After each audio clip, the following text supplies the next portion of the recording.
네, 이번 시간에는 그 엘리야의 승천 사건을 통해서 하나님께서 우리에게 보여주시고자 하시는 하나님의 섭리와 경륜, 하나님의 뜻을 같이 생각해 보려고 합니다. 열왕기하 2장 1절에서 쭉 같이 보시겠는데요. 화면에 보면 이렇게 파란 글씨로 써 있죠. 너는 여기 머물라, 너는 여기 머물라, 너는 여기 머물라. 이것이 이제 그 엘리야가 엘리사에게 승천하면서 떠나기 전에 어느 지점을 지나면서 했던 그 대화의 내용 가운데 엘리사에게 명했던 명이죠. 이게 사실은요. 그걸 구체적으로 한번 보면서 생각해 보도록 하겠습니다. 성경을 깊이 아시는 분은 이렇게 말씀드리면 이게 어디서 어떻게 됐다는 것을 대강 줄거리는 아시겠지만은 또 이 화면을 처음 대하시는 분들은 이걸 같이 봐야지만이 그 뜻을 또 생각하게 되니까요. 좀 시간이 가더라도 인내하시면서 같이 봐주시면 고맙겠습니다. 1절에 보시면요. 여호와께서 회리바람으로 엘리야를 하늘에 올리고자 하실 때에 엘리야가 엘리사로 더불어 길갈에서 나가더니 이렇게 되어 있지 않습니까? 그러니까 엘리야의 제자가 엘리사였었죠. 그래가지고 엘리야가 하늘로 올리기 전에 엘리사에게 이제 뭔가를 가르쳐주고 이 스토리를 통해서 하나님께서 우리에게 하시고자 하는 메시지가 있습니다. 이제 그거를 이제 설명드리려니까 이제 이런 설명을 잠깐만 제가 덧붙여서 말씀드리게 되는 것인데요. 물론 더 중요한 것은 하나님의 성령께서 우리의 마음을 열어주셔서 이 의미가 뭔지 제 말에 의한 것이 아니고 이 말 속에 들려지는 주의 그 깊은 내적인 성령의 음성을 여러분이 들으셔서 여러분 삶 속에서 왜 내가 신앙생활을 해야 되는지, 인생이 무엇인지, 이 길을 걸어서 결국 어디로 가는 것인지, 또 내가 오늘날 교회에서 가르침받는 가르침과 또 이 말씀을 내가 깊이 묵상하면서 얻어지는 그 하나님의 섭리의 경륜이 무엇인가를 비교 분석하면서, 그렇지 않습니까? 여러분의 영혼은 여러분 자신이 책임을 결국은 지게 되는 겁니다. 어느 누가 뭐 했다 할지라도 우리 그러잖아요. 서로 만날 때 실수하면 미안합니다. 잘못했습니다. 그러면 그 사람은 더 이상 책임을 질 수가 없죠. 인간은 거기가 한계니까요. 중요한 것은 하나님을 내가 1대1로 만나고 하나님의 음성을 내가 직접 듣고 하나님 뜻이 무엇인가를 또는 그의 종들을 통해서 정확하게 알고 그 길을 가야지만이 결국 내 생명은 내가 보존하고 내가 그거 할 수밖에 없는 거 아니겠습니까? 그런 의미에서 제가 이런 잔소리를 잠깐만 소도에 말씀드리니까요. 여러분 마음에 깊이 생각하시면서 주의 음성을 들어주시기를 바랍니다. 그러니까 엘리야가 하늘로 올리고 하실 때 엘리야가 엘리사를 데리고 길갈로 내려갑니다. 그러면서 엘리야가 엘리사에게 뭐라 그러냐면 너는 여기 머물라 그래요. 그러면서 뭐라 그러냐면 여호와께서 너를 베델로 보낸다고 얘기를 합니다. 베델이라는 말이 신약적으로 하나님의 그 빵집을, 하나님의 교회를 말하는 거거든요. 그러니까 엘리사가 뭐라 그러냐면 여호와의 사심과 당신의 혼의 삶을 가리켜 맹세하노니 내가 당신을 떠나지 아니하겠나이다. 이에 두 사람이 베델로 내려갑니다. 그럼 길갈은 뭐냐 이거죠. 길갈은 뭐냐. 길갈의 그 히브리어 원어의 뜻을 살펴보면 애굽의 수치가 굴러 떨어진 곳이 길갈입니다. 이걸 신약식으로 말하면 십자가 사건을 말하는 겁니다. 다시 말해서 십자가 사건을 통해서 예수님이 십자가를 죽으신 것 살으심을 통해서 결국 우리 인생들이 가지고 있던 죄 문제 있지 않습니까?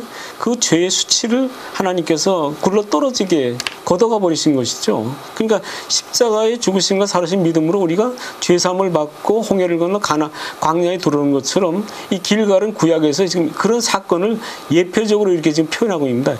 애굽의 수치가 굴러 떨어진 것입니다. 그러니까 죄사함을 말하는 것, 신약식으로 말하면 십자가 사건을 통해서 죄에서 구원을 받은 그것을 지금 얘기하는 것이 길갈 사건입니다. 그러니까 성경은 신구약이 짝이 있기 때문에 그걸 그렇게 해서 풀어야지 이걸 갖다가 엉뚱한 방향으로 딴 쪽으로 풀어나가면 성경은 구원하고는 전혀 관계없는 그런 얘기를 할 수밖에 없게 되는 것이거든요. 그러니까 이걸 인생 사는 동안에 인생이 얼마나 행복하게 살아야 되느냐, 인생이 얼마나 즐겁게 살아야 되느냐, 그런 쪽으로 끌고 나가면 성경하고 구원하고는 전혀 상관이 없는 딴 길로 빠져버리고 마는 것이거든요. 그러니까 우리가 항상 성경을 볼 때 그 구원의 관점, 죄에서 구원이냐, 생명의 구원이냐, 이게 광야 교회에서 이 관점을 두고 성경을 보게 되면 그 패턴 속에 다 들어가 있습니다. 성경이요. 나중에 시간이 또 설명드리겠지만 일단은 그 정도 설명을 드리고 그 다음으로 넘어가도록 하죠. 그러니까 엘리야가 엘리사에게 이르되 너는 여기 머물라 그럽니다. 머물면 안 됩니다. 그러니까 어떤 교회 보면 십자가 사건만 계속 얘기합니다. 십자가 구원 사건요. 그러니까 찬송만 피 흘림 사건이 있잖아요. 그 찬송만 계속 부릅니다. 아는 것 같은데 실제로는 전체 내용에서 보면 전체를 모르고 있기 때문에 부분을 붙잡게 돼버리고 말죠. 십자가의 구원만 받았다 그래서 그 사람이 온전한 하나님의 생명의 구원에 이른 것은 아니거든요. 그 부분을 알고 전체를 아는 것처럼 날뛰는 사람들이 오늘날 지상에 있는 교회 가운데 얼마나 많이 나오는지 모릅니다. 그러니까 거기 가면 맨날 보혈 찬송만 부릅니다. 저도 어릴 때 자랄 때 그런 게 가본 경험이 있는데요. 거기에 가면 맨날 십자가 보혈 찬송만 합니다. 그것이 가장 교회로서 훌륭하고 또 주님의 뜻을 가장 잘 나타내는 것처럼 그 목사님들이 얘기하는데 지금 생각하면 굉장히 뭐라 그럴까 심령이 경직되어 있는 그런 것을 생각하게 됩니다. 굉장히 얼굴이 엄숙하죠. 자기들만이 굉장히 주를 가까이 섬기고 신앙이 바른 길 가는 것처럼 또 그렇게 말씀들 하시는데 지금 생각해보면 얼마나 어리석게 격길로 빠졌나 하는 그런 생각을 가지게 됩니다. 나중에 전체 내용을 여러분이 아시게 되면 왜 제가 이런 말씀을 여러분에게 드렸는지 그 뜻을 이해하시게 될 겁니다. 그러면서 뭐라 하냐면 여호와께서 나를 베델로 보내신다 그럽니다. 베델은 오늘날 교회를 말하는 것입니다. 그러니까 사람들이 죄사함 받고 십자가 구원 받고 죄사함 받고 들어오는 것이 교회입니다. 엘리사가 가로되 여호와의 사신과 당신의 혼의 삶을 가리켜 맹세하노니 내가 당신을 떠나지 아니하겠나이다. 이 두 사람이 베델로 내려간 겁니다. 그러니까 엘리사가요 계속 따라 붙습니다. 뭘 얘기하냐면 신앙생활이 뭐라는 걸 우리에게 보여주고 있는 겁니다. 어떻게 보면 엘리야를 예수 그리스도라고 볼 수 있고요. 우리를 그걸 따르는 성도라고 볼 수가 있는 겁니다. 그러니까 어디서 머물러 버리면 안 되죠. 3절에 가면요. 베델이는 선자의 생도들이 엘리사에게 나와 이르되 여호와께서 오늘날 당신의 선생을 당신 머리 위로 취하실 줄 아시나이까. 그러니까 학생들도 이걸 알고 있는 거죠. 그러니까 뭐라 하냐면 가로되 나도 아노니 너희는 잠잠하라 그럽니다. 우리 신앙생활에 제일 조심할 게 뭐냐면 곁에 사람들의 얘기입니다. 신앙은 그분과 나와의 관계성이거든요. 그러니까 옆에 사람이 뭐라 그랬는데서 그 얘기에 귀를 기울이면 안 됩니다. 결론은 그분과 나의 관계입니다. 나는 그분과 지금 어떤 관계에 있는가 그것을 생각하면서 여기 말한 것처럼 나도 아노니 너희는 잠잠하라. 이것도 신앙에서 나온 어떤 경험적인 그런 체험이라고 볼 수도 있겠죠. 그러나 여러분과 제가 이 말씀을 늘 귀담아 둬야 됩니다. 왜? 우리 주변에는 신앙이 좋다는 사람이 너무 많고요. 또 뭐 받았다고 봤다고 뭐 은사 받았다는 사람이 너무 많아요. 그러니까 그런 사람들 때문에 우리가 굉장히 힘든 겁니다. 여기 보십시오. 오늘 당신의 선생을 당신 머리를 취하실 줄 아나이까 그럽니다. 그러니까 이 제자들도 뭡니까? 이 사실을 알고 있었던 겁니다. 오늘 교회 가보십시오. 얼마나 신앙적으로 아는 사람 많습니까? 문제 있어서 내 문제 내놔보세요. 다 자기 나름으로 얘기들 합니다. 근데 그게 성경적 근거가 없는 얘기들이 아닙니다. 다 성경 근거가 있고 귀담아 들으면 뭔가 그 말을 들으면 뭐가 될 것처럼 그렇게 느끼는 말들이 굉장히 많습니다. 근데 중요한 건 그겁니다. 하나님과 나와의 관계성 속에서 그분이 나에게 뭐라고 말씀하셨는가 그거를 여러분이 주의 음성을 들을 줄 아는 그런 들을 귀가 이 마지막 때는 특히 여러분과 저에게 있어야 되려고 생각이 됩니다. 그러면서 뭐라 하냐면 여호와께서 나를 여리고로 보낸다 그럽니다. 지금 보세요. 출발은 길갈에서 했어요.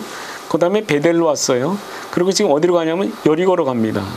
여리고로 보내시는데 엘리사가 가로되 여호와의 사신과 당신의 혼의 삶을 가르쳐 맹세하노니 내가 당신을 떠나지 아니하겠나이다 하니라. 저희가 여리고 이름에 이게 신앙생활입니다.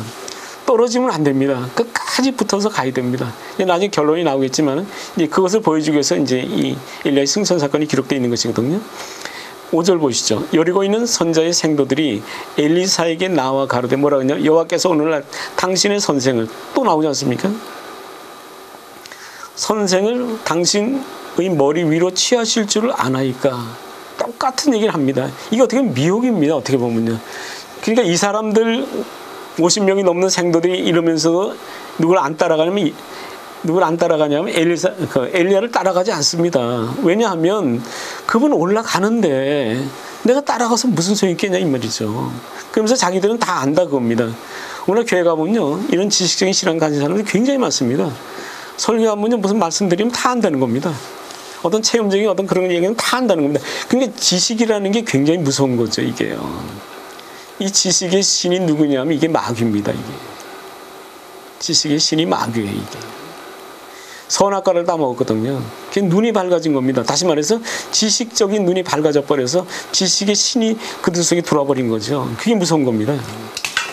그러니까 우리 말씀을 보면서 그런 것을 우리가 깨닫게 되는 것이거든요. 참 놀라운 일입니다. 그러니까 우리가 설교를 들을 때도 마찬가지입니다. 설교를 들을 때 저분이 지금 설교하는 것이 어떤 차원의 설교를 하고 있는가, 거기에 여러분의 관점을, 지식적 차원의 설교가 오늘 현대교회에 아주 편만되어 있습니다. 그러니까 뭐 첫째, 둘째, 셋째 하면서 뭐 대단어, 소단어 나눠가지고 다 얘기합니다. 그러니까 그들은 지식적으로 머릿속에 꽉 차 있는데 실제적으로 내 속에서 그리스도와 나와의 어떤 그런 역사성, 그런 실제적인 어떤 뭐 체험이라 그럴까요? 뭐 체험, 그럼 또 체험주의를 또 주장한다고 얘기하기 때문에 제가 그 말도 조심스럽게 말씀을 드렸는데요. 신앙이라는 게 그렇죠. 체험주의는 아니지만 체험적이어야 되죠. 그렇지 않습니까? 아무리 내가 밥에 대해 설명을 많이 들었다 할지라도 밥을 내가 먹어야 밥에 대해서 내가 온전히 아는 거지. 밥을 뭐 어떻게 만든다, 보리밥은 어떻게 하는 것이다. 그 지식을 암만 가졌다 그래서 내가 배가 불러지는 건 아니거든요. 오늘 현대교인의 문제가 사실 그렇고 현대 강단의 문제가 사실 거기에 있습니다. 지식은 참 편만한데요. 실제로 능력이 없습니다. 다시 말해서 그리스도와 나의 만남 속에서 오는 참다운 하나님의 아가페 사랑이 내 속에서 이루어지지 않기 때문에 참으로 문제가 굉장히 심각합니다. 엘리사가 가로되 나도 안 오니 너희는 잠잠하라 그럽니다. 그러니까 이 말을 할 줄 알아야 돼요. 너희는 잠잠하라. 크리스찬이 교제라고 해서 만나보면 전부 지식적으로 나누고 앉았거든요. 실제적으로 그런 게 없어요. 아가페 사랑을 자기가 느끼지도 못하고 구원받도 없어요. 그러니까 굉장히 냉랭합니다. 그러니까 조금만 어려움이 오고 조금만 힘들면 다 떠나버리고 격리되는 그런 현상을 보게 되는 것이거든요. 엘리야가 엘리사에게 이르되 청컨대 너는 여기 머물라. 여호와께서 나를 요단으로 보내신다 그럽니다. 이제 요단으로 가는 겁니다. 제가 가로되 여호와의 사심과 당신의 혼의 삶을 가리켜 맹세하노니 내가 당신을 떠나지 아니하겠나이다. 이에 두 사람이 행하니라 그러죠. 그러니까 보십시오. 7절에 보면 선지자 생도 50인이 나오죠. 멀리 서서 뭐라 그러면 바라보며 두 사람이 바라보며 그 두 사람이 요단가에 섰더니 그러죠. 그러니까 보세요. 이때는 선지자의 생도들이 엘리사나 엘리야에게 영향을 못 끼칩니다. 왜? 요단가니까요. 이제 강을 건너는 그 지점에 온 거거든요. 그러니까 우리가 이런 것도 생각을 깊이 하면서 신앙생활을 해야 됩니다. 아무리 가까운 부모, 형제, 자매, 친척이라 할지라도 누가 내 형제가 내 부모냐 그 말입니다. 내 아버지 뜻대로 행하는 자라야. 사실 여기 나온 제가 볼 때는 그렇습니다. 여기 생도들도 따라 나섰어야 되지 않았을까 그런 생각을 해요.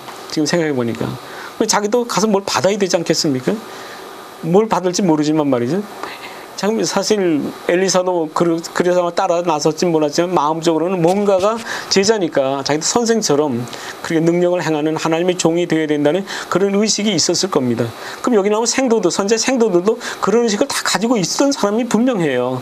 근데 따라 나서지 않았다는 문제는 굉장히 우리에게 주는 뭐 의미가 심각하다고 생각이 됩니다. 나중에 또 그 문제는 또 깊이 생각해 보도록 하죠. 그래서 9절에 보면 8절이죠. 엘리야가 겉옷을 취해가지고요 물을 칩니다. 물이 이리저리 갈라지고 두 사람이 육지 위로 건너가죠. 건너니까 엘리야가 엘리사에게 말합니다. 뭐라고 말하냐면 나를 내게서 취하기 전에. 그러니까 엘리사는 이걸 알았던 거예요. 자기가 죽음을 맛보지 아니하고 하나님께서 나를 취했다는 것을 알았어요. 그래서 결국 자기가 승천하는 것이 어디에서 승천하면 요단을 건너야지만 승천한다는 것을 알았던 겁니다. 요단이 뭐냐면 이 요단강이거든요. 이스라엘 백성이 요단강을 가나안에 들어갔지 않습니까? 그 신구 백성 나중에 그림 보여드리겠지만 패턴이 똑같습니다.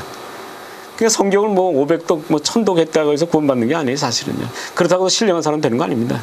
하나님의 성령이 오셔가지고 성경 어느 부분이라 좋습니다. 열어줘서 보여주시면 패턴이 똑같기 때문에 어느 한 패턴을 이해해버리면 성경 전체를 다 이해한 건 똑같습니다. 우리는 자꾸만 겉을 꾸미기 때문에 성경은 500독 했다, 뭐 1000독 했다, 뭐 다 그 떠듭니다. 실제로 제가 성경 속독하는 데 가서 그런 분들 만나가지고 대화도 나눠봤고 또 그분들이 끼리 나눈 대화도 들어봤는데요. 그 대화 들어보고서 여기서는 제가 차마 그 얘기를 못합니다. 신령하지 않습니다. 500독 한 사람이 그 입에서 나오는 그 말을 제가 만약 여기서 공개해버리면 여러분 놀랄 겁니다. 신령한 사람은 그렇게 되는 겁니까? 이제 그 내용은 말 못해요. 여기서는요. 뭐 요다음에 개인적으로 여러분이 뭐 이메일 보내주시거나 뭐 이러면 제가 그분한테는 제가 말씀드릴 수 있어요. 실제적으로 그분들이 살아서 목회를 하시니까요. 저는 그때 너무너무 놀래 충격을 받았습니다. 어떻게 500도 그렇게 한 사람들이 그런 말을 할까? 그런 세상의 평범한 사람들도요, 다른 사람 앞에서 그런 얘기 못 하는데 어떻게 그런 모임에서 그런 얘기를 할까? 지금 생각해도 끔찍합니다. 그 다음 보시죠. 엘리사 가로되 당신의 영감의 갑절이는 내게 있기를 구하나이다. 참 놀라운 주문이죠. 10절 보시죠. 사실 우리가 이런 거 볼 때는 어떤 때 꿈만 같아요. 어떻게 신령하게 일하는 그 목사님이나 그런 분들 보면요. 제가 알고 있는 어떤 목사님 젊었을 때 뵌 분 지금 돌아가셨죠. 참 신령하게 일을 크게 하시던 분이 계세요. 어느 집회 가서 그 집회하는데 성령 은사가 너무 강하게 임해서 앉아있는 몇백 명 되는 사람이 한꺼번에 방언이 터져가지고 교회가 막 뒤집어지 했다는 그런 은사도 계셨던 목사님이 계세요. 이름만 되면 뭐 여러분 다 아시죠. 근데 제가 이름은 여기서 밝힐 수가 없고요. 젊어서부터 평생을 사명자 성회만 인도하셨던 그런 목사님이세요. 그런 분을 제가 젊었을 때 만나서 얘기도 듣고 그랬는데요. 지금 생각해보면 그분은 그분의 사역으로서 어디까지였었어요. 그 이후의 거는 뭐 제가 외람된 얘기지만 그분은 그걸 못 봤어요. 그 후 거는 제가 나중에 성경 공부하면서 원어 성경을 보면서 그 부분을 제가 주님께서 보여줘 봤습니다. 그때 확실히 제가 알았죠. 그분은 이 부분 여기까지만 일을 하셨구나. 그리고 뒷부분은 또 뒤에 남겨놓으셨구나 하는 걸, 그런 걸 제가 알게 됐습니다. 그러니까 여러분도 마찬가지죠. 그러니까 누군지 자만하면 안 됩니다. 하나님께 보여준 만큼 자기가 말하는 것이고 말하는 만큼 사역을 하는 겁니다. 그리고 하나님 걷어가시면 거기까지입니다. 그 후에 거는 또 후에 사람에게 하나님 남겨주시고 사역을 하시니까요. 그러니까 절대로 하나님의 종이라는 사람들은 그냥 자기 할 일을 자기가 하는 것뿐입니다. 아버지께서 열어준 만큼 입을 열어 말하는 것뿐이지 그 이상의 어떤 것을 말하면 안 됩니다. 그냥 사단은 자꾸만 유혹을 하죠. 그 이상의 어떤 것을 말하라고요. 그러니까 지금 뭐 교계에서 유명한 목사님들 나와 사역하는 걸 보면서 느낀 게 뭐냐면 사람들이 자꾸 욕을 하니까요. 이건 어떤 겁니까? 저건 어떻게 물어보니까 주님이 주시지 않은 걸 자기가 자기 개인적으로 얘기해 버렸어요. 근데 그것이 공개상으로 텔레비에 막 나와버리니까 제가 그걸 보고 너무 놀랐습니다. 저렇게 사람이 변하는구나. 결국 사람들의 목소리에 넘어가는구나. 그걸 보니까 굉장히 하나님의 길을, 종의 길을 간다는 것이 얼마나 무섭고 두렵다는 것을 새삼스럽게 깨닫게 돼서 뭐 저라고 뭐 딴 말씀 못 드리겠어요. 근데 주님께 기도하고 맡기고 그래서 주님한테 엎드리는 길 외에는 다른 길이 없다는 그 말만 여러분에게 드릴 수 있는 그런 마음밖에 지금은 없습니다. 10절 보세요. 가로되 네가 어려운 일을 구하노다. 그러나 나를 내게 취하는 것을 내가 보면 그 일이 네가 이루려니와 그렇지 않으면 이루지 아니하리라 하고 두 사람이 말하되 호련히 불스러워 불만이 두 사람은 격하고 엘리야가 회림하고 승천을 해버렸죠. 이 승천이 구약에서는 이제 군당 하나 올라간 거 아닙니까? 그럼 신약식으로 말하면 이게 뭘까? 그래가 사람들이 휴거를 얘기하지 않습니까? 근데 물론 마지막 때 주님이 오실 때 다 들림받고 그런 얘기가 없다는 얘기는 아닙니다. 있습니다. 근데 지금 승천이라고 말할 때 그럼 현실 교회에서 우리가 승천을 뭐라고 얘기할 것인가? 이제 그건 제가 뒤에 가서 또 이제 말씀을 드리죠. 이 페이지로 넘어가겠습니다. 여기 나오죠. 엘리야의 승천 과정은 하나님의 부르심을 받은 성도들이 반드시 걸어야 할 하나의 표준이고 그림자라고 말씀을 드릴 수 있을 겁니다. 그래서 고린도서 10장 6절에 보면 그런 일은 우리의 거울이 되어 우리로 하여금 저희가 악을 즐겨한 것 같이 즐겨한 바가 되지 않게 하려 합니다. 그러니까 악이라는 것이 뭐냐면 하나님의 뜻을 떠나는 것이 전부 악입니다. 그런 일은 이런 사건 같은 것이 우리의 거울이 되어서 우리가 악을 즐겨 그러니까 이 길을 벗어나지 말라는 겁니다. 이 길을 벗어나 딴 걸 즐기지 말라는 얘기입니다. 그 다음에 골로새 2장 16절에 보면 그러므로 먹고 마시는 것 절기, 월삭, 안식일을 인하여 누구든지 너희를 편론하지 못하게 하라 그 말이죠. 이것들은 장래일의 그림자라 그랬어요. 몸은 그리스도 것이라 그랬죠. 여기 중요한 게 이겁니다. 몸이 그리스도의 것이라는 말은 다른 말이 아니라 우리 몸 속에 그리스도가 들어오신다는 겁니다. 그래서 우리와 하나 된다는 얘기를 이렇게 표현한 겁니다. 그러니까 몸이 그리스도 것이라는 말은 그분이 내 속에 들어온다는 얘기입니다. 이게 이런 것들은 먹고 마시는 것, 절기, 월삭, 안식일 우리 지금 그렇지 않습니까? 안식일 대신 우리가 지금 주일 지키죠. 그 다음에 11조 내죠. 이런 것들은 처음부터 장래일이 그림자예요. 그게 무슨 장래일이 뭐냐면 그분이 내 속에 들어오는 게 장래일입니다. 여기 장래라는 말은 미래로 돼 있지만 그럼 죽은 다음에 장래가 아니라 현재 분사입니다. 이게 지금 우리 속에 들어오고 있는 그리스도를 말하는 그 일이 장래 일입니다. 이것들은 전부 다 뭐예요? 그리스도 내 속에 들어오는 그림자입니다. 먹고 마시는 것, 그리스도 내 속에 들어오는 거 가리켜 처음 절기도 마찬가지, 월삭도 안식이 전부 그겁니다. 그러니까 누구네 편론하지 말라. 이거 외에 딴 얘기 하지 못하게 하라 그 말입니다. 이것 때문에 딴 거 가지고 논쟁하지 말라 그 말. 이것들은 장래일. 그리스도가 내 속에 들어나와 하나 되는 거 있지 않습니까? 그것의 그림자다. 그리고 몸은 구체적으로 말합니다. 우리 몸은 그리스도 것이다. 그분이 내 속에 하나가 된다. 이거를 이렇게 사도 바울은 골로새서 표현했던 겁니다. 그러니까 엘리야의 승천 과정을 보십시오. 곧바로 올라간 게 아니거든요. 길갈에서 출발해서 베델, 여리고, 요단의 4단계를 거쳐서 올라갔습니다. 오늘날 성도들이 반드시 거쳐야 할 구원의 단계입니다. 4단계 맞으면 그리스도가 내 속에 승천한다면 그리스도가 내 속에 들어온다는 얘기입니다. 나와 하나 되는 거 말합니다. 그게 승천입니다. 그러니까 우리가 몸은 땅에 이렇게 붙어 있어도 그리스도 존재가 내 속에 들어나 하나가 돼버리면 우리는 하늘적 존재가 됩니다. 땅에 거는 존재가 아닙니다. 그게 바로 성경에 말하는 승천의 올바른 개념입니다. 그러니까 그 승천을 제대로 모르면 올라가는 거 잠깐 쳐다보고 앉았어요. 하늘 쳐다보고 앉았어요. 그러니까 이단들이 성경을 그렇게 해가지고 사람들을 미혹시켜가지고 끌고 가는 겁니다. 그러니까 오늘 교회가 하나님 말씀 이렇게 정확히 알지 못하면 처음 미혹당합니다. 성도들이요. 그래가지고 교회 다니고 또 그런 데 쫓아다니고 전부 그렇게 만들어버리고 맙니다. 그 다음에 3페이지를 보겠습니다. 하나님의 그림으로 설명을 드릴게요. 여호수아 5장 9절에 보면 이런 말씀이 있죠. 여호와께서 여호수아에게 이르시되 내가 오늘날 애굽의 수치를 나오죠. 너희에게서 굴러가게 하였다 하셨으므로 그곳 이름은 뭐라 그럽니까? 길갈이라고 합니다. 애굽의 수치가 뭡니까? 이게 십자가 사건을 얘기합니다. 우리 죄를 말하는 겁니다.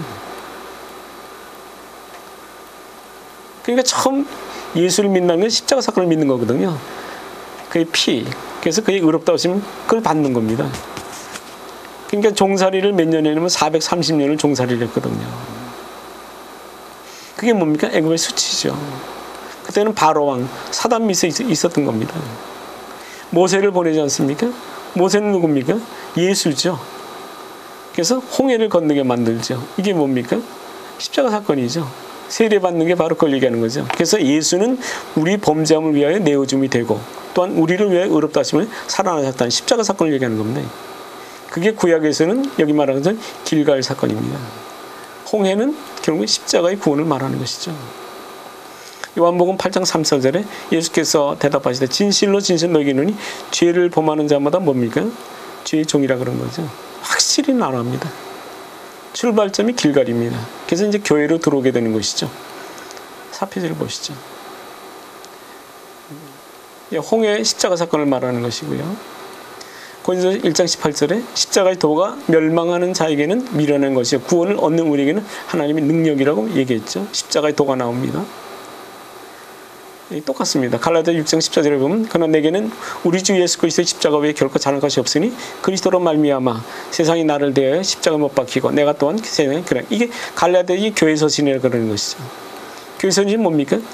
홍해를 건너 가나안에 들어온 사건이 있었습니까? 예수의 피를 믿고 교회에 들어오는 사건, 그걸 얘기하는 것이 교회 서신입니다. 처음 교회 서신에서 그러니까 앞으로 나아갈 곳이 어디냐, 내가 어디서 왔느냐, 내가 어떤 생활을 해야 되냐, 내가 어디로 가야 되냐 얘기하는 것이 교회 서신의 골자입니다. 모세를 믿고 홍해를 건넌 이스라엘 백성, 광야생의 시작이죠. 엘리야가 길갈에서 승천하지 못했습니다. 그러니까 교회에 들어오는 것이 거기서 연합된 게 아니란 얘기입니다. 한마디로 말하면요. 보시죠. 예수님의 십자가 구원은 하나님의 약속을 향해 나아가는 출발점에 불과합니다. 그러므로 언제까지나 이 자리에 머무르셔서는 안 됩니다. 씨를 받으면 잘 갖고 열매를 맺어야 합니다. 열매를 맺기까지 하나님께서 보여주는 길을 따라 앞을 향해 나아가야 합니다. 그래서 이 씨 뿌리는 이 비유가 있지 않습니까? 이게 바로 그걸 얘기하는 겁니다. 그래서 예수님의 십자가 구원만 붙잡고 있는 사람, 씨만 받아놓고 농사 다 지었다고 하는 사람입니다. 씨를 받은 후에는 땅이 스스로 열매를 맺어야 합니다. 하나님 말씀을 따라 믿음의 삶을 살아야 합니다. 이것이 법대로 하는 것입니다. 듣기만 하고 행치 아니하면 아무 의미가 없습니다. 경기는 법대로 해야 되고 그래야 인정이 되는 것이죠. 그러니까 말씀을 내가 그리스도를 믿기 시작하면, 예수를 믿기 시작하면 그때부터 뭡니까? 스스로 해야 됩니다. 이 스스로라는 말은 그 길을 가겠다고 내 마음의 태도를 정하면 하나님께서 성령의 능력으로 우리를 그 길을 가게 합니다. 그걸 성경에는 해 아우토이스, 다시 말해서 스스로라는 단어를 쓰고 있는 겁니다. 그러니까 우리가 스스로라는 단어를 볼 때요, 사람들 생각하면 내가 스스로 해야 되는데 자기 힘으로 막 합니다. 이거를요. 그건 과정이에요.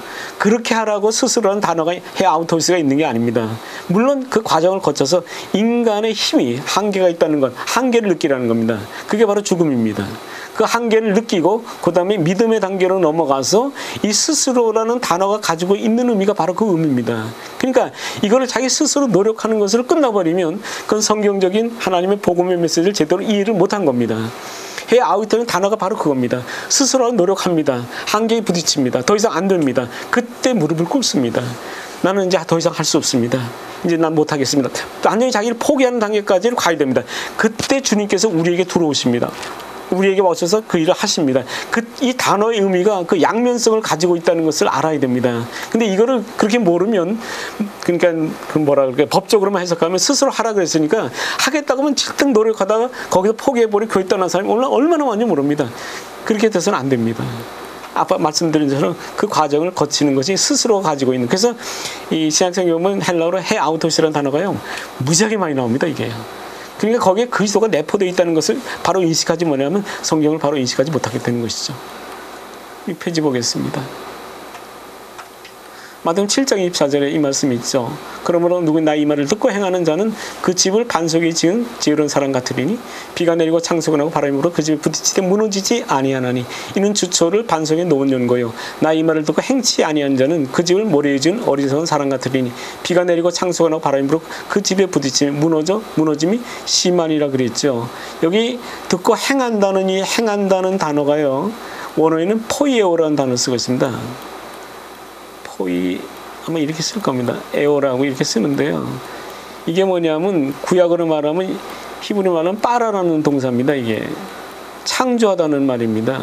보십시오. 나 이 말을 듣고 행하는 자, 창조한다는 말이거든요. 말씀을 내가 행한다는 건 창조의 개념입니다. 존재 가치가 바뀌는 거죠. 이건 사람의 힘으로 할 수 없는 겁니다.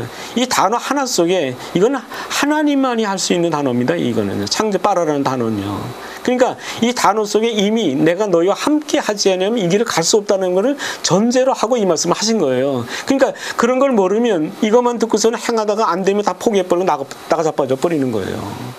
그거 아닙니다. 그러니까 성경을 뭐라 그럴까요? 그런 차원에서 읽지 않으면 성경의 깊은 뜻을 이해하지 못합니다. 사실은요. 7페이지를 보겠습니다. 이게 베델이죠. 베델은 이제 광야를 말하는 것이고요. 우리 신약적으로 말하면 교회 생활을 말하는 것입니다. 그래서 이제 교회 생활을 하면서 하나님 말씀을 내 안에 쌓는 거죠. 그래서 나중에 이 말이 나옵니다. 야곱이 깨어서 가로되 하나님이 과연 여기 계신 걸 내가 알지 못하다. 이 두려워하여 가로되 두렵다. 이것이 다른 것이 아니라 이는 하나님의 전이라 그랬죠. 이게 뭡니까? 교회를 말하는 겁니다. 이는 하늘의 뭡니까? 문이라 그럽니다. 문이 뭡니까? 들어가는 것이죠. 그래서 그거들은 베델이라고 붙인 겁니다. 그러니까 교회 들어도 다 된 게 아니거든요. 현대교회가 지금 뭘 가르칩니까? 믿기만 하면 예수 영접하라고 다 이렇게 해서놓고 영접기도 시켜놓고 당신이 그리스도가 들어갔다 말하는데 그거 거짓말입니다. 그거 완전 사기입니다. 그게 성경에 나오는 미혹입니다. 그러니까 교회가 많고 뭐 성도수 많고 뭐 유명하고 뭐 부흥에 많이 돌아다니기, 그게 하나님 앞에서 무슨 의미가 있어요? 참 이런 말씀을 알고 나서는 볼 때 그런 사람들이 얼마나 큰 미혹자인지 몰라요. 그러니까 그 밑에 있으면 다 안전하다고 생각해요, 사람들이요. 그러니까 조금 말씀 나누다 보면요, 대화가 안 통합니다. 그리고 그냥 뭐 어떻게 말로 표현을 못 하겠어요. 그 성경적 말씀을 이렇게 나누다 보면 얘기해 보면 전혀 성경하고 상관없는 얘기를 하고 앉았거든요. 우리 목사님이 이러시는데, 그래서 그날에 많은 사람이 이를 갈면 슬픔이 있다고 말씀하신 이유가 바로 그겁니다. 그 사람 따라가면 천국 갈 줄 알았거든요. 가보니까 아닌 거예요. 완전히 미혹당해서 속은 겁니다. 참 무서운 세상이죠. 8페이지 보겠습니다. 여기 보시면요, 야곱이 베델에서 밤이 되어 돌을 베고 잤다는 사실이 우리에게 갖추는 영적 의미가 뭐냐 이랬죠. 돌이 뭡니까? 사도행전 4장 11절에 보면 이 예수는 너희 건축자들의 벌이 뭡니까? 돌이죠. 예수라니까요. 돌이요. 그럼 보세요. 돌이라는 것이 뭘 가리키는 거예요? 예수를 믿으면 어디로 들어와요? 교회로 들어오죠. 그러니까 돌이라는 것이 뭘 가리킵니까? 교회를 가리켜요. 돌베개 잤다는 말 구약은 그림처럼 표현한 겁니다. 그게 뭡니까? 현대교회로 말하면 그게 바로 교회입니다. 예수를 믿었다는 겁니다. 그게요. 그러니까 교회 생활 구시점은 하나님 말씀이 돼. 왜? 이때부터는 하나님 말씀 내 안에 쌓여야 되기 때문에 그런 겁니다. 사도행전 7장 38절에 보시죠. 시내산에서 말하던 그 천사와 우리 조상들과 함께 광야 교회에 있었다 그랬죠. 영어 성경이 그렇게 되어 있더라고요. In the wilderness, in the church. 동격이에요. 교회가 바로 광야라는 겁니다. 구약의 그림처럼 그렇게 표현했어요. 또 생명의 돌을 받아. 그렇죠? 돌을 받아 우리에게 전화 주던 자가 이 사람이라 그러죠. 생명의 돌을 받아. 이게 생명 나오지 않습니까? 우리 조상들이 광야 교회에 있었고 생명의 돌 이게 뭡니까? 이게 영원한 복음이죠. 계시록식으로 말하면 그 말씀을 받아서 우리에게 주던 자가 바로 그분이다 이런 얘기입니다. 그다음 9페이지 보겠습니다. 이게 하나님의 받으시는 제물이 두 가지 특징이 있습니다. 하나는 뭐냐면 쪽발난 짐승이에요. 발이 이게 쪽이 두 쪽으로 난 겁니다. 그건 세상으로부터의 성별과 분리를 말하고 세상을 싹하는 사람들에게 그 다음에 책임지라는 겁니다. 하나님 말씀 내 안에 놓고 묵상하는 거 있지 않습니까? 그걸 얘기합니다. 돼지는 안 돼요. 쪽발인데 뭘 안 합니까? 책임질 안 해요. 이게 뭐냐면 그거예요. 하나님 말씀 내가 받았는데요. 그걸 내 마음에 묵상해가지고 하나님의 그 뜻을 알고 내가 마음에 받아들여야 되는데 그게 안 되는 겁니다. 이 사람들은요. 여기 보시죠. 말씀은 단순히 감정적인 차원에서 은혜 받고 끝나서는 안 된다. 하나님의 말씀은 비유와 상징으로 되어 있기에 한 번 들은 말씀은 씹고 또 씹어서 책임질을 하여야 우리의 영의 양식이 됩니다. 일주일 내내 말씀과 상관없이 살다가 주일날 교회 와서 은혜 받고 끝나는 사람은 말씀을 통째로 삼키는 사람이에요. 이 사람들이야.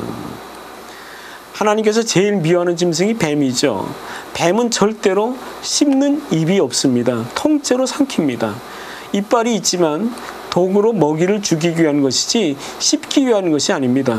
이처럼 말씀을 통째로 꿀꺽 삼키는 사람은 절대로 뭡니까? 받지를 못합니다. 그러니까 연합이 안 됩니다. 이 사람들은. 그다음 10페이지를 보겠습니다. 야곱이 돌베개를 베고 잘 때 사닥다리가 땅에 섰는데 꼭대기가 하늘에 닿았죠. 하나님의 사자 그 위에서 오락내리하는 꿈을 꾸었습니다. 이 사닥다리는 올라가고 내려가는 데 쓰이는 기구입니다. 그러므로 이 꿈이 의미하는 바는 우리가 하나님께 기도를 올리면 하나님과 서로 교통하게 되고 하나님께서 은혜를 내려주신다는 겁니다. 즉 우리 성도들이 하나님과 영적인 교제를 통해 받게 되는 영적인 축복과 은혜를 말하는 것이죠.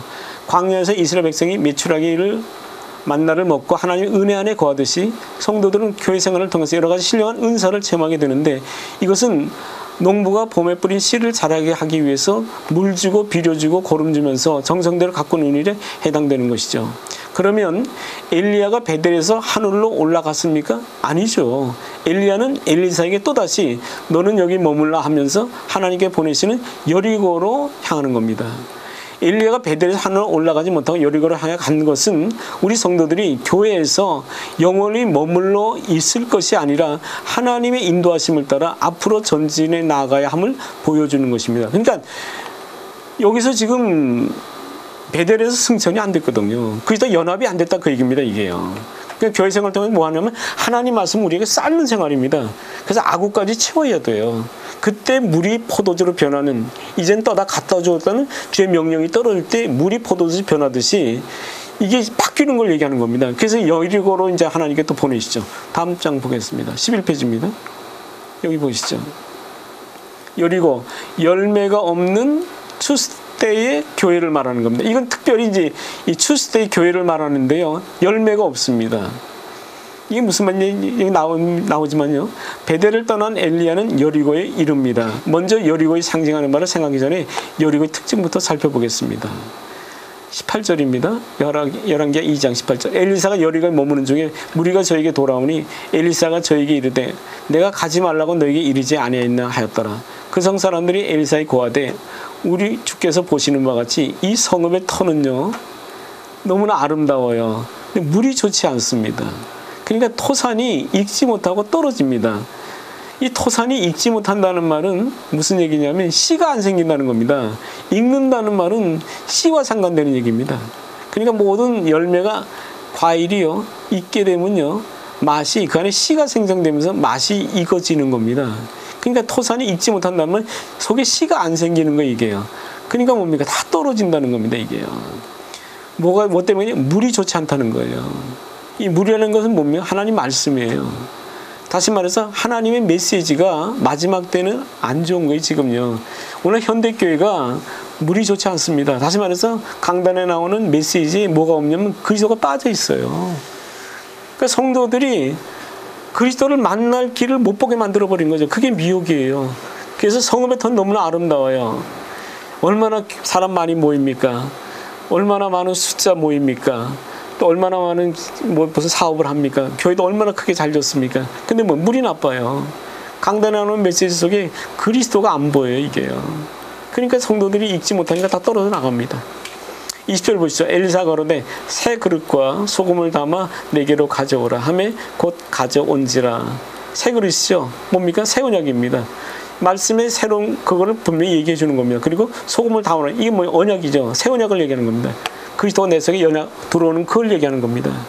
엘리사가 물 근으로 나가 소금을 그 가운데 던지며 가로되 여호와의 말씀을 내가 이 물에 여호와의 말씀이 그렇죠 나오지 않습니까? 여호와의 말씀이 내가 이 물을 고쳤으니 이로 쫓아 다시는 죽음이나 토산이 익지 못하고 떨어짐이 없을지로다. 보십시오. 뭐를 고쳤습니까? 물을 고친 겁니다. 이게 뭡니까? 물이 좋지 않았죠. 물 문제예요. 이게 뭡니까? 메시지 문제라니까요. 성경을 지금 어떻게 해석을 하냐 그 문제입니다. 그게 바로 물이에요. 성읍의 터는 아름답고 물은 좋지 않으니까 어떻게 열매가 됩니까? 그리스도 그것이 어떻게 들어가요? 안 되죠. 절대로 안 됩니다. 그러니까 구약에서는 벌써 이런 얘기를 다 예언으로 해놓으신 거예요. 전부 다요. 전 처음에 이 말씀 깨닫고 나서 너무 놀랐습니다. 어떻게 이런 얘기가 구약에 이렇게 자세하게 돼 있을까? 마지막 때의 복음이라고 봐도 틀림이 없는 얘기죠. 아, 이거 어디 갔나? 그다음에 12페이지 보시겠습니다.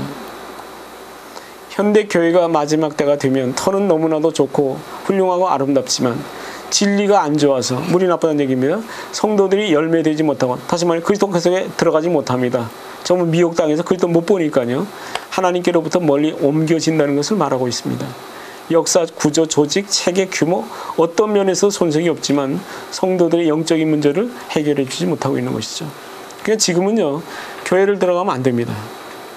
물론 미혹당한 자 있어서 하지만 교회 자체가 벌써 문을 닫아버렸기 때문에요. 강단에서 받아주질 않아요. 그러니까 전할 길이 없습니다. 이제는 길로 나가야 됩니다. 그래서 요한복음이 있는 겁니다. 요한복음에는 예수님이 있는 곳에 니고데모가 찾아오고 누굽니까? 수가성이인 예수님이 그 수가의 물가까지 예수님이 찾아가서요. 지금 그런 시대가 됐습니다. 지금은요. 그러니까 교회다 대고 암만 얘기해도 듣지 않습니다. 지금. 길바닥에서 만나는 사람한테 복음을 이 말씀을 전하고 얘기하면요. 더 쉽습니다. 1대1로 만나고요. 아까도 어떤 분 얘기 말씀드렸지만 그 뭐 전철 타러 내려오다가 그냥 길가에 만나서 얘기 나누면 어떻게 그렇게 깊은 대화를 합니까? 저는 제 자신이 놀랐어요. 솔직히 말씀. 어떻게 그렇게 말씀을 깊게 받아들이시고 그 명함도 주시고 저도 명함 써서 드리고 또 만나자고까지 약속까지 하고 전 너무 놀랐습니다. 어떻게 이런 일이 있을 수 있을까? 제가 느낀 건 그거죠. 아, 시대가 바뀌었구나. 확실히 이런 시대가 왔다는 것을 주님께서 깨닫게 해주시고 인도하는 걸 느꼈습니다. 아모스 8장 12절 보시죠. 주 여호와께서 가라사대 보라 날이 이를지라 내가 기근을 땅에 보내리니 양식이 없어 주림이 아니며 물이 없어 결함이 아니요 여호와의 말씀을 뭡니까? 듣지 못한 기갈입니다. 지금 하나님 말씀을 듣지 못해요. 양식이 없는 거 아니거든요. 오늘도 뭐 거기 쇼핑센터 갖다 주면 얼마나 먹을 게 많습니까? 주림 어림도 없는 얘기죠 지금요. 물이 없어 다시 말해서 하나님 말씀 엄청나죠. 쏟아져 나오죠. 책방 가보십시오. 얼마나 많은 책들이 있습니까? 이게 없어요 지금요. 말씀이 이걸 듣지 못합니다. 사람이 이 바다에서 저 바다까지 북에서 동까지 비틀거리며 여호와의 말씀을 구하려고 달려 왕래하되 얻지 못하리니 그날에 아름다운 처녀와 젊은 남이 다 같이 피곤하리라. 왜 피곤하냐면요. 물이 가래서 다시 말해서 말씀 때문에 이래서 피곤한 겁니다. 그러니까 지금은 길거리 나가서 말을 해야 됩니다. 책을 줘야지 되고요. 얘기해야 됩니다. 그런 시대가 지금 왔습니다. 해를 쓰는 수많은 성경책과 신앙서적들, 수많은 성경 연구가와 신학자들, 목회자들이 있지만 그래서 날마다 쏟아나오는 말씀의 홍수 속에 살면서도 우리 영이 곤고하고 목마른 것은 추수에 적합한 영원한 복음입니다. 이 영원한 단어가 왜 붙었냐면요. 이게 바로 그리스도를 나타내는 단어입니다. 복음서에서는 영원한이라는 것이 붙지 않습니다. 마지막 때 요한복음이나 이런 서신에는 꼭 영원한 것이 붙어요. 왜? 그리스도는 영원하신 분이니까요. 예수라는 이름은 한계점이 있어요. 어느 사역까지만요. 십자가 죽으심과 살으심, 그 한계점이 있는 겁니다. 영원하다는 것은 그리스도, 영원한 끝이 없는, 한계가 없는 것을 나타내기 위해서 이 말씀하신 것이요. 추수하는 말씀이 어떤 그리스도 연합을 얘기하는 겁니다. 이 영원한 복음을 지금 듣지 못한 영적 기갈이 우리 성도들을 사로잡게 있기 때문에 그런 것입니다. 엘리사는 여리고의 문제를 어떻게 해결했나요? 그 다음 보시죠. 여기죠. 아까도 말씀드렸지만 새 그릇 가져오라 그랬어요. 이게 뭡니까? 새 언약입니다. 소금이죠. 이게 뭡니까? 그리스도입니다. 새 언약의 중심 뭡니까? 그리스도예요. 지금 그리스도를 못 보게 만들어버린 거예요, 지금요. 그래서 물 근원에 나가서 그걸 뿌려가지고 고쳐야 됩니다. 그러니까 이런 말씀을 뭡니까? 뿌려야 됩니다. 물 근원에 가서 뿌려야 됩니다. 그러니까 지금 어떻게 보면 안 믿는 사람보다도요, 믿는 사람에게 뿌려야 됩니다. 여기 전부 섬이 쭉 나와 있죠. 롯의 아내가 뒤를 돌아본 거로 소금 기둥 돼 버렸죠. 소금이 갖는 의미입니다. 요한복음 15장 3, 4절에는 새 계명을 너에게 주노니 서로 사랑하라 그랬죠. 여기 나오는 새 그릇이 새 계명입니다. 내가 너희를 사랑하고 너희도 서로 사랑하라. 이게 뭡니까? 내용, 소금이 뭡니까? 내용이죠. 새 그릇에 뭘 담아야 돼요? 소금을 담아야 돼요. 소금은 내용입니다. 그게 뭡니까? 너희도 서로 사랑하라. 이게 뭡니까? 내가 네 속에 들어가 살겠다는 얘기입니다. 그 신구약 성경이 이게 짝이 탁딱 맞게 떨어져 있어요, 지금요. 어디를 봐도요. 그다음 14페이지 보겠습니다. 물 근원을 고칩니다. 출수때에 해당하는 말씀이죠. 마지막에 적합한 영원한 복음을 얘기하는 거죠. 그래서 히브리서 3장 15절에 보면 이 말씀이 나와요. 성경에 이르되 오늘날 너희가 그의 음성을 듣거든 그랬어요. 노할 때 격동함과 같이 너희 마음을 강팍해 하지 말라는 겁니다. 듣고 경록해 하던 자가 누구냐? 모세를 저 애굽에 나온 모든 이가 아니야. 그러니까 애굽에서 나온 모든 이가 누굽니까? 이게 오늘날 말하는 교회입니다. 이게. 또 하나님이 40년 동안 누구에게 노하셨느냐? 범죄의 그 시체가 광야에 엎드러진 자에게가 아니냐. 광야가 어디입니까? 교회 말하는 거죠. 또 하나님 누구에게 맹세하사 그의 안식에 들어오지 못하리라 하셨느냐. 그 순종치 아니하던 자. 순종이 뭡니까? 이런 메시지를 듣고 마음에 담지 않는 사람들 그 순종치 않는 거거든요. 이러보건대 저희가 믿지 아니하므로 이게 불신앙이거든요. 능히 들어오지 못한 거라. 그러니까 우리가 믿음도 있지만 우리 안에 뭐가 있어요? 불신앙도 같이 있는 겁니다. 이게요. 하나님의 바라시는 것은 열매입니다. 여호수아의 말을 믿고 순종하고 요단을 건너지 못했기 때문에 전부 다 광야에서 망한 겁니다. 죄사함 받았죠. 그렇지만 그리스도가 내 속에 생명의 구원을 못 받았기 때문에 전부 광야에 망한 겁니다. 전부 싸래기예요. 씨가 없는 거예요. 성경은 지금 이렇게 말씀하고 있는데 오늘날 교회는 지금 무슨 얘기를 하고 있는 겁니까? 그 다음 보시죠. 네 번째 요단강이죠. 죽음을 말하는 겁니다. 엘리야는 여리고에서도 하늘로 올라가지 못했습니다. 마지막으로 요단을 건넌 후에 비로소 엘리야가 보는 앞에서 회리반을 타고 승천했습니다. 이것이 무엇을 의미합니까? 요단강은 죽음을 의미합니다. 법궤를 메며 요단을 건넙니다. 자신의 죽음이 있는 것을 말하는 것이죠. 어린 양의 피를 문솔죄에 바른 자들이 홍해를 건너듯 하나님의 법궤를 맨 자는 어디를 건넙니까? 요단을 건넙니다. 열매가 되면 그때부터 뭡니까? 썩습니다. 그러니까 요단을 건너면 그때부터 뭡니까? 하나님의 이게 나옵니다. 썩는다는 말은 하나님의 사랑이 나온다는 얘기입니다. 아가페 사랑이 나오는 거죠. 아주 성경은 너무 정확합니다. 신구약이 딱 맞아 떨어집니다. 그래서 예수님께서 요한복음 20장에 이 말씀하셨죠. 내가 진실로 너에게는 하늘의 밀이 땅에 떨어져 죽지 아니하면 하늘 그대로 있고 많은 열매를 맺느니라. 그대로 있고 죽으면 그렇죠. 자기 생명을 사랑하는 자는 잃어버릴 것이에요. 이 자기 생명이 푸시케를 말합니다. 육신적 생명이거든요. 잃어버릴 것. 이 생에 자기 생명을 뭡니까? 미워하는 자는 나오지 않습니까? 이게 죽는 얘기거든요. 영생하도록 보존하리라. 그러니까 죄와 내가 분리되어야 되는데 그래야 영원한 생명을 우리가 받게 되는 것이죠. 16페이지 보시죠. 이게 설명이 잔뜩 했는데요.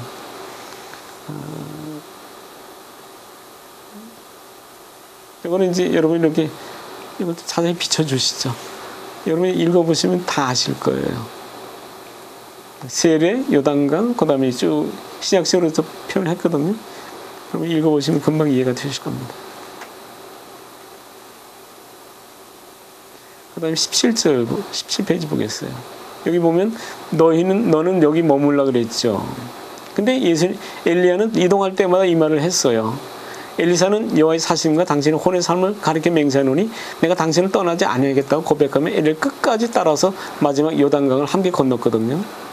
마찬가지로 주의 종들도 십자가 구원만 강조하는 사람이 있고요. 성령의 은혜만 강조하는 사람이 있습니다. 그런 종들은 너는 여기 머물라라고 성도들을 붙잡아 놓는 것 같습니다. 길갈에 머물러 있는 사람은 베델에 나갈 수 없고요. 베델에 머물러 있는 사람은 여리고 나갈 수 없습니다. 여리고에 머물러 있는 사람은 요단을 절대로 건너지를 못하죠. 그러니까 이게 미혹입니다. 이게 사람을 속이는 겁니다. 그래가지고 수많은 미혹하는 지금 세상에 나왔다는 겁니다. 이 시대에 나타나고 있는 이런 현상은 이미 구약시대의 엘리야와 엘리사를 통해서 그림자로 하나님께서 보여주신 겁니다. 우리 성도들은 여기 머물라는 말에 붙들리지 말고 또 나 자신 한번 보세요. 내가 지금 어디 있는가 한번 보시고요. 끝까지 예수님을 쫓아 요단을 건너는 지혜로운 자가 되어야 할 것입니다. 그 다음에 18페이지를 보겠습니다. 여기는 이제 영원한 복음에 대한 얘기 쭉 나옵니다.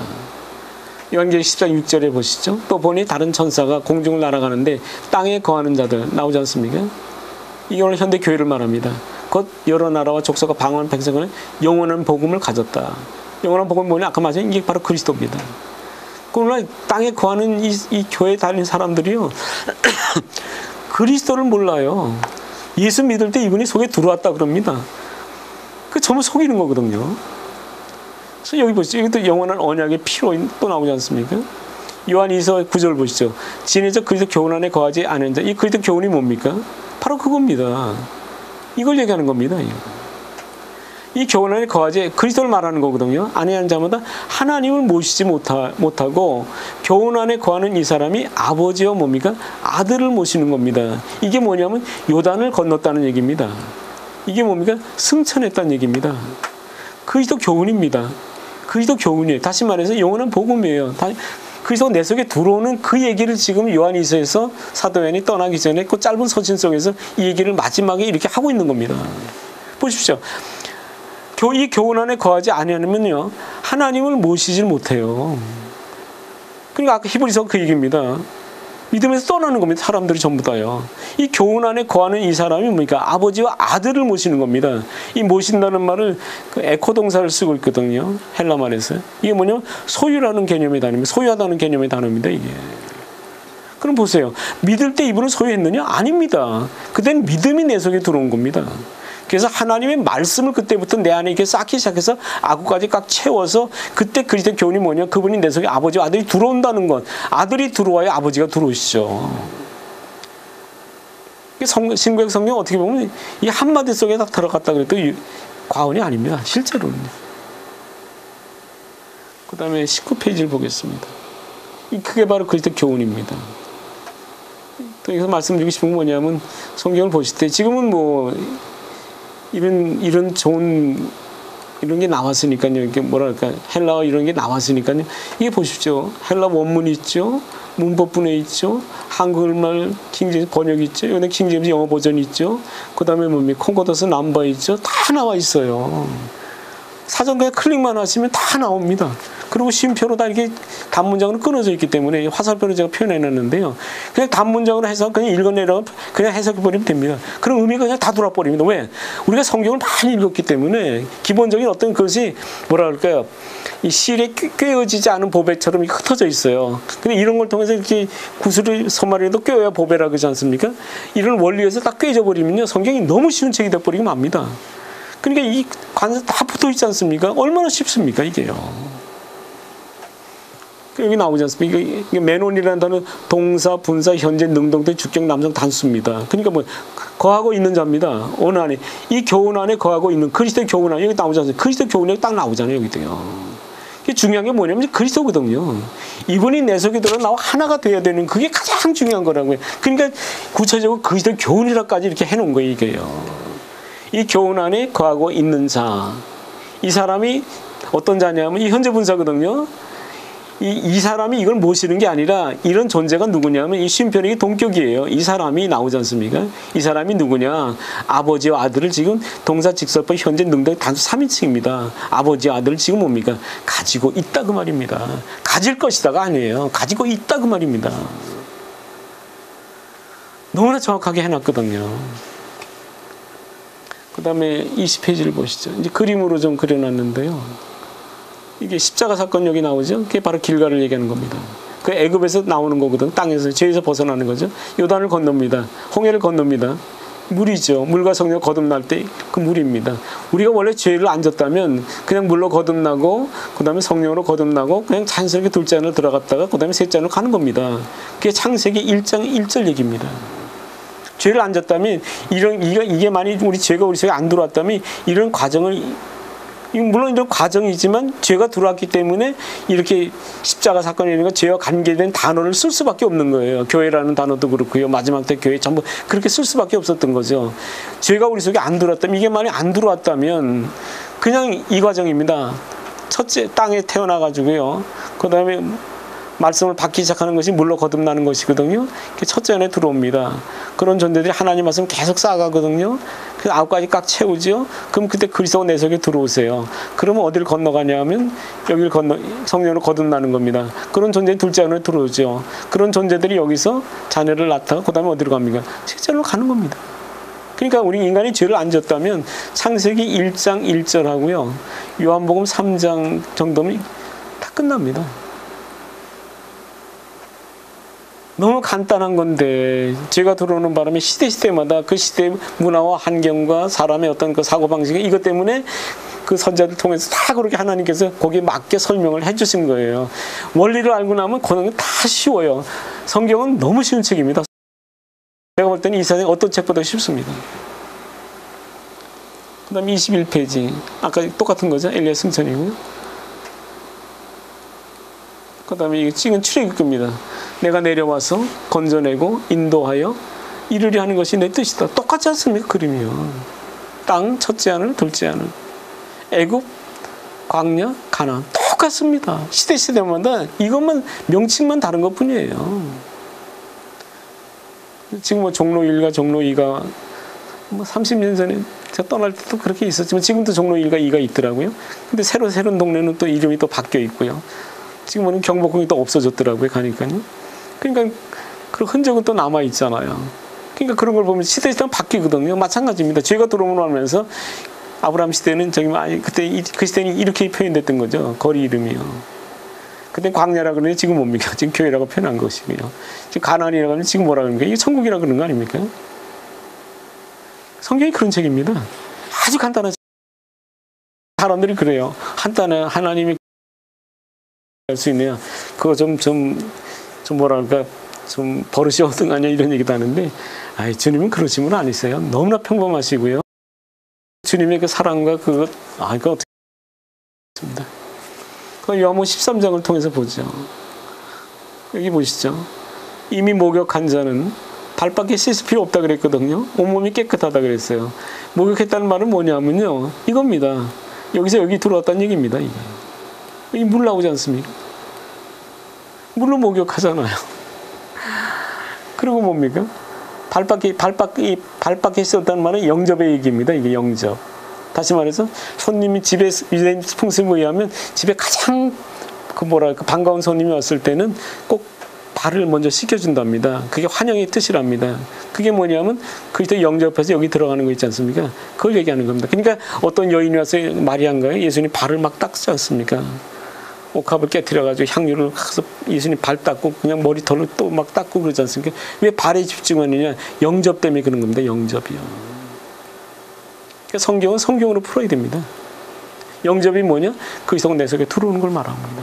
그게 성령으로 거듭나는 것이죠.